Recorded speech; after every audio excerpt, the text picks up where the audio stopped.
दोस्तों नमस्कार। आज साइंस का वीडियो लेकर आए हैं। यह वीडियो किसी भी परीक्षा के दृष्टिकोण से काफ़ी महत्वपूर्ण है। आप लोग वीडियो को पूरा देखने का प्रयास करेंगे। इसके अलावा आप चाहे तो इसका नोट्स बना सकते हैं। यह वीडियो जो है काफ़ी महत्वपूर्ण है। क्वेश्चंस की संख्या कम है लेकिन बहुत अच्छे से बनाया गया है। इसमें डिटेल्स बहुत दिया गया है और कोशिश की गई है कि आलतू फालतू चीज़ों को आपको नहीं दिया जाए, ऐसे सामग्री को दिया जाए जो आपके परीक्षा के दृष्टिकोण से काफ़ी महत्वपूर्ण है। चलिए शुरू करते हैं। वीडियो अगर अच्छा लगेगा तो वीडियो को लाइक ज़रूर करें, शेयर ज़रूर करें और चैनल सब्सक्राइब ज़रूर करें। चलिए आगे बढ़ते हैं। पहला सवाल है, रक्त किसकी उपस्थिति के कारण शरीर के अंदर जमा नहीं होता है? मतलब रक्त किसके कारण शरीर के अंदर नहीं जमता है? तो उत्तर हो जाएगा हिप्पेरिन। हिप्पेरिन के कारण शरीर के अंदर खून नहीं जमता है, तरल अवस्था में रहता है। इसका एक्सप्लेनेशन देखते हैं, बहुत अच्छा एक्सप्लेनेशन है। देखिए, हिप्पेरिन नामक प्रोटीन का उत्पादन लीवर करता है, लीवर द्वारा होता है, जो शरीर के अंदर रक्त को जमने से रोकता है। याद रखिएगा, शरीर के अंदर रक्त को जमने से रोकता है।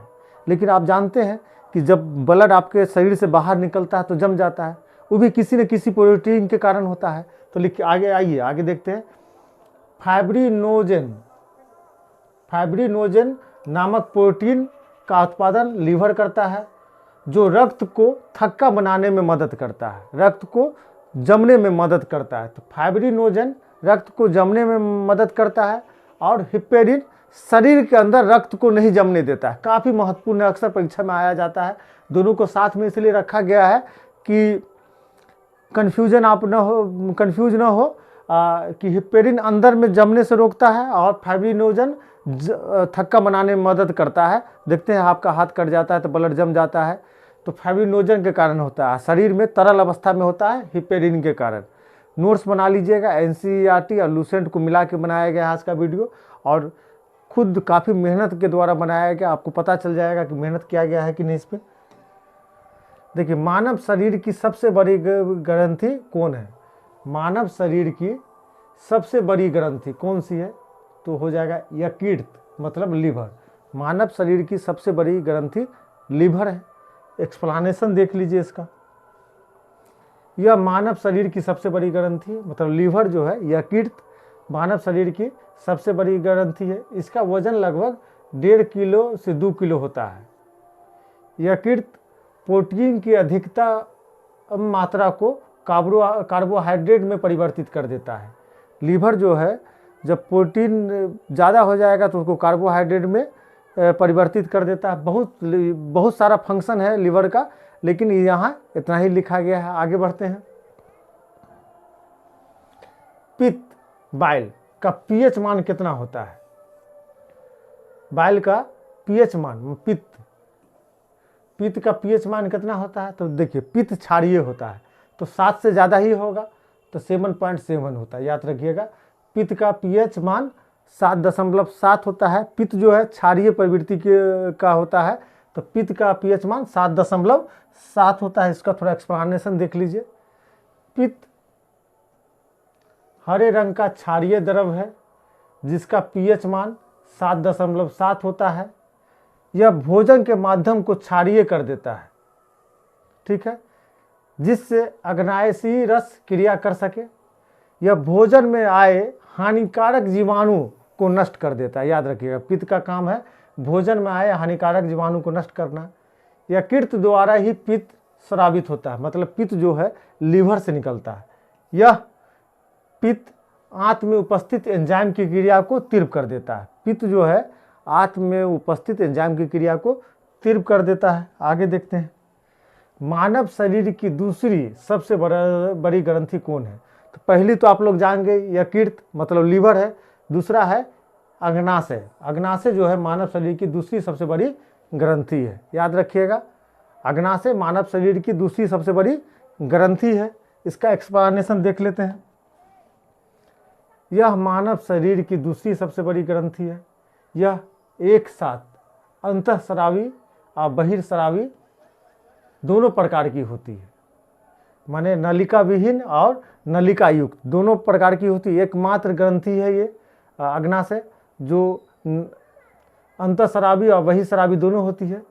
इसी में लैंगरहैंस दीपिका होता है। इसी में अग्नाशय में लैंगरहैंस दीपिका होता है, याद रखिएगा। इसका एक्सप्लेनेशन और है, आगे देखिए। इसकी खोज लैंगरहैंस नामक चिकित्सा शास्त्री ने की थी। इंसुलिन अग्नाशय के एक भाग लैंगरहैंस की दीपिका बी कोशिका द्वारा स्रावित होता है। मतलब अग्नाशय में लैंगरहैंस दीपिका होता है, उसमें अल्फा बीटा गामा जो भाग है, तो जो बीटा कोशिका है उससे क्या होता है, इंसुलिन निकलता है।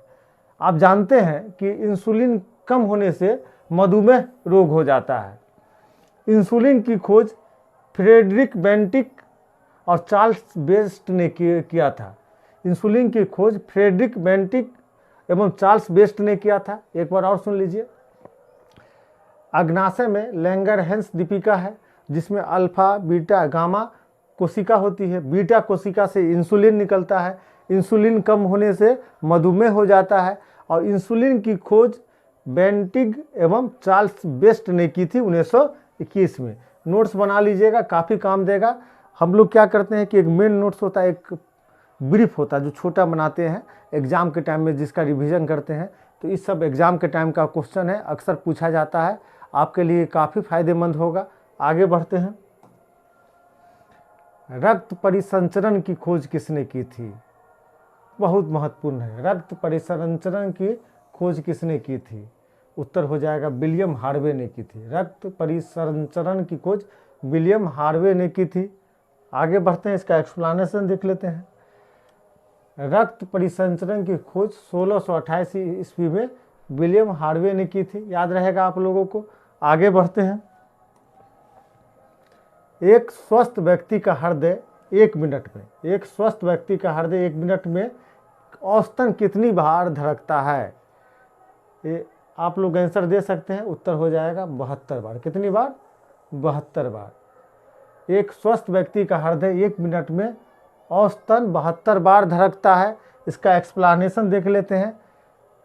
हृदय के संकुचन एवं शिथिलन को सम्मिलित रूप से हृदय की धड़कन कहते हैं। ठीक है।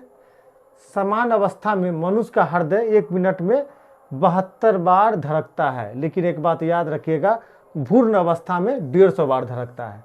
समान अवस्था में जैसे हम लोग हैं तो 72 बार धड़कता है। जो भ्रूण पेट में गर्भ है उसमें 150 बार धड़कता है।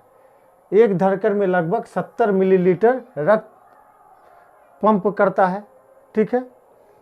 अगला सवाल जो काफ़ी महत्वपूर्ण है, थायरॉक्सिन एवं एड्रेनालिन स्वतंत्र रूप से हृदय की धड़कन को नियंत्रित करता है। थायरॉक्सिन और एड्रेनालिन स्वतंत्र रूप से हृदय की धड़कन को नियंत्रित करता है। आप कॉपी पर इसको उतार लीजिएगा, काफ़ी फायदा करने जा रहा है। साइंस का वीडियो काफ़ी मेहनत लगता है बनाने में, आप लोग वीडियो पूरा ज़रूर देखिएगा, बहुत अच्छा है। थायरॉक्सिन एवं एड्रेनालिन स्वतंत्र रूप से हृदय की धड़कन को नियंत्रित करने वाला हार्मोन है। आगे बढ़ते हैं। हृदय में कितने कक्ष होते हैं? हृदय में कितने कक्ष होते हैं? आंसर जानते हैं तो दे सकते हैं। हृदय में 4 कक्ष होते हैं। कितने होते हैं? 4 कक्ष होते हैं। हृदय में 4 कक्ष होते हैं। इसका एक्सप्लेनेशन देख लेते हैं। मनुष्य का हृदय 4 कोष्ठों का बना होता है, याद रखिएगा। कितना? 4। अगले भाग में एक दायां अलिंद एवं बायां अलिंद, हृदय के पिछले भाग में दायां नीले एक बायां नीले होता है, याद रखिएगा। मनुष्य का हृदय 4 कोष्ठों में बना होता है। अगले भाग में एक दायां अलिंद एवं बायां अलिंद होता है। हृदय के पिछले भाग में एक दायां नीले तथा एक बायां नीले होता है। आगे बढ़ते हैं। वयस्कों का समान रक्तदाब, ब्लड प्रेशर कितना होता है? आप लोग जानते ही होंगे। वयस्कों का समान रक्तदाब कितना होता है? अगर आंसर जानते तो दे सकते हैं। उत्तर हो जाएगा 120/80। ब्लड प्रेशर 120/80 होना चाहिए नॉर्मल मनुष्य को। एक्सप्लेनेशन देख लेते हैं। सामान्यतः मनुष्य का रक्तदाब 120/80 होता है। ऊपर वाले को सिस्टोलिक कहा जाता है, जो 120 होना चाहिए। डायस्टोलिक को 80 होना चाहिए। अब रक्तचाप मापा किसे जाता है, तो रक्त दाब मापने वाले यंत्र का नाम स्फिग्नोमेनोमीटर है। स्फिग्नोमेनोमीटर है, जिससे रक्त दाब मापा जाता है, उसको स्फिग्नोमेनोमीटर कहा जाता है। अब देखते होंगे डॉक्टर के यहाँ जाते होंगे तो आपको हाथ में लगाकर रक्त ब्लड प्रेशर चेक करता है, उसको स्फिग्नोमेनोमीटर कहा जाता है। आगे बढ़ते हैं। नेक्स्ट, एक स्वस्थ वयस्क मनुष्य में रक्त का कुल परिमाप कितना होता है, मतलब एक स्वस्थ मनुष्य में कितना रक्त होता है, तो उत्तर हो जाएगा 5 से 6 लीटर। लेकिन ऐसा नहीं है दोस्तों कि 5 साल के बच्चे के शरीर में 5 से 6 लीटर होगा। हम लोग वयस्क मनुष्य को 70 केजी वेट मानते हैं, उसके अनुसार निकालते हैं 5 से 6 लीटर होता है। ठीक है, इसका एक्सप्लेनेशन देख लेते हैं। देखिए, मनुष्य के शरीर में रक्त की मात्रा शरीर के भार का लगभग 7 से 8% होता है। अतः एक 70 किलोग्राम भार वाले स्वस्थ वयस्क मनुष्य के शरीर में लगभग 5 से 6 लीटर रक्त होता है, जो उसके संपूर्ण शरीर के भार का लगभग 1/13 भाग होता है। अब ऐसा नहीं कि जो जिसके शरीर में ब्लड नहीं उसके बारे में अनुमान लगा ले। स्वस्थ मनुष्य जिसका 70 किलो वेट होगा, उसमें कम से कम 5 से 6 लीटर खून होगा, जो उसके शरीर का 1/13 भाग होता है। आगे बढ़ते हैं। हृदय कब आराम करता है, हृदय कब आराम करता है। अब ऐसा नहीं कि हृदय रुक जाए तब तो आदमी मर ही जाएगा। तो हृदय कब आराम करता है, तो 2 धड़कनों के बीच। हृदय कब आराम करता है, 2 धड़कनों के बीच, याद रखिएगा। हृदय 2 धड़कनों के बीच आराम करता है। एक्सप्लेनेशन देख लीजिए। हृदय एक मांसल तंत्र है। सामान्यतः यह वयस्क मनुष्य में 72 से 75 बार प्रति मिनट धड़कता है। हृदय के 2 धड़कनों के बीच आराम करता है। हृदय 2 धड़कनों के बीच आराम करता है। 2 संकुचनों के बीच का काल विश्राम अथवा शिथिलन काल कहलाता है। 2 संकुचनों के बीच का काल विश्राम अथवा शिथिलन काल कहलाता है। 2 संकुचन के बीच ही हृदय आराम कर लेता है। हृदय 1 मिनट में औसतन 72 बार धड़कता है। कहीं कहीं 75 भी कभी कभी पूछ लेता है। 72 रहेगा तो 72 मानेंगे, औसतन 72 माना जाता है, जो पैरामीटर है। दोस्तों, यह वीडियो छोटा है लेकिन काफ़ी महत्वपूर्ण है। इसका नोट ज़रूर बना ले ताकि एग्जाम में इसका फ़ायदा ले सके। बहुत बहुत धन्यवाद।